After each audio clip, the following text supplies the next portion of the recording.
When domestic automakers exited the mid-sized truck category in 2012, it left a gaping hole in the marketplace.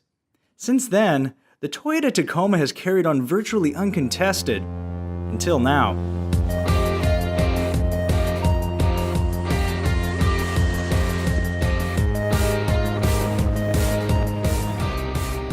Following a 2-year hiatus, GM's midsizers are back and ready to bring the fight to Toyota. But talk is cheap. Let's find out if the Chevy Colorado and GMC Canyon finally have something for the undisputed champ. On paper, GM's middleweight pickups could be viewed as something as a revolution, especially when you consider their roster of class exclusive features like an available damped tailgate, forward collision and lane departure warning, and an embedded 4G hotspot. Although the Colorado and Canyon hold down a slight advantage in terms of available feature content, no midsize truck in the market can match the GM twins in the areas of ride and handling and acceleration.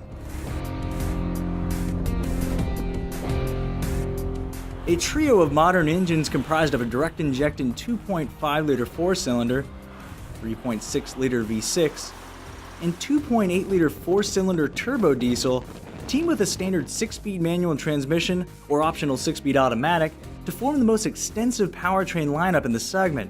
At the same time, every engine must contend with bulky exterior dimensions, a traditional ladder-type frame, and inherent aerodynamic limitations.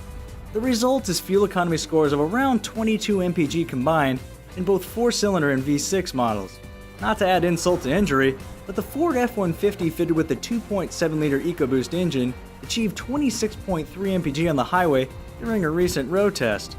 Compare that to the 25.6 mpg we logged in our V6-equipped Colorado, and it's accurate to say mid-sized trucks are still no more efficient than their full-sized kin.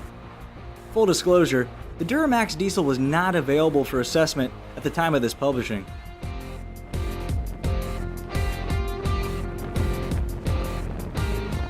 Off-road, the Canyon and Colorado's strong suit is hard and fast running. The Z71's specially tuned springs and shocks made quick work of high-speed sweepers and rough straightaways. Lock the rear differential and pop off the efficiency-enhancing lower valance, and the Z71 shines as a competent rock crawler as well. Returning to the surface on which you'll spend most of your time left us equally impressed.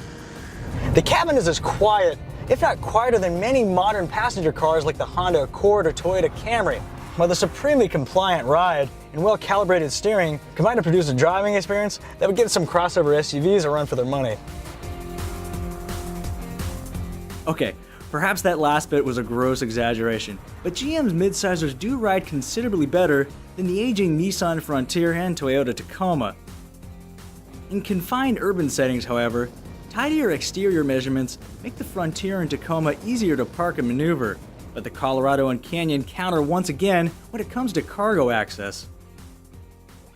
Helping facilitate the loading and unloading of cargo is a segment-exclusive damped tailgate, a corner step rear bumper, an integrated grab handle derived from the Chevy Avalanche, and once inside, you'll find a remote-activated cargo light and the usual fixed tie-down points. But if you're looking for adjustable tie-down cleats, the Toyota Tacoma is still the only game in town. Both versions can handle payloads of up to 1,500 pounds, with max towing checking in right around 7,000 pounds. Manufacturer's specs aside, we found power to be inadequate when hauling loads in excess of 4,500 pounds.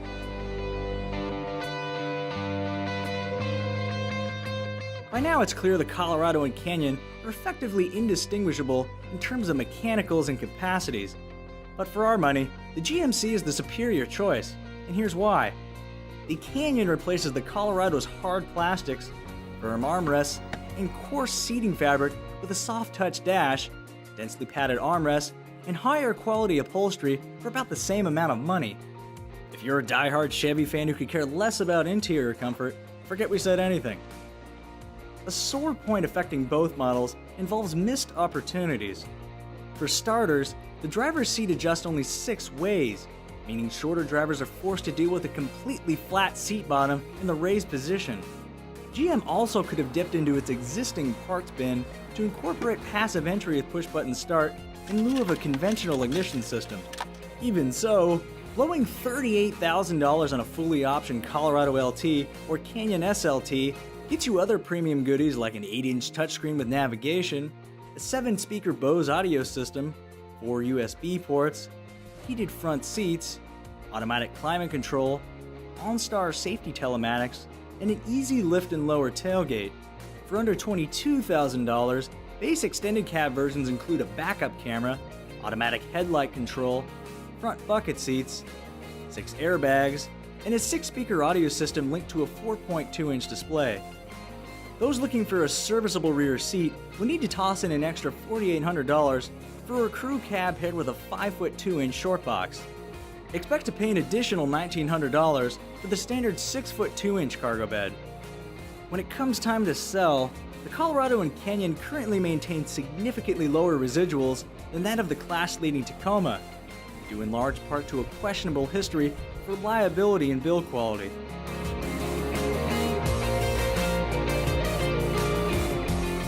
While the Colorado and Canyon might not be the game changers many had hoped for, we commend GM for breathing new life into a segment ravaged by stagnation and abandonment.